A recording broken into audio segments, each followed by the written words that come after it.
खबरों से अपडेट रहने के लिए हमारा चैनल सब्सक्राइब करें और नोटिफिकेशन के लिए बेल आइकन दबाना न भूलें। प्राइम 18 न्यूज चैनल अब नेट विजन केबल नेटवर्क पर 707 नंबर पर उपलब्ध। नमस्कार, मैं विवेक डोगरा, आप देख रहे हैं प्राइम 18 न्यूज। आइए नजर डालते हैं आज की कुछ ताजा सुर्खियों पर।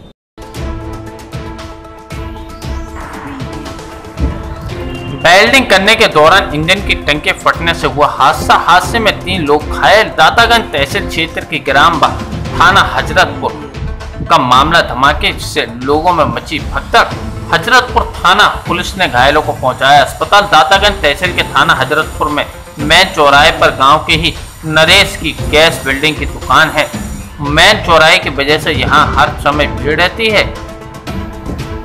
बदायूं से रितेश चौहान की रिपोर्ट। देश और दुनिया की तमाम छोटी बड़ी खबरों से अपडेट रहने के लिए हमारा चैनल सब्सक्राइब करें और नोटिफिकेशन के लिए बेल आइकन दबाना न भूलें।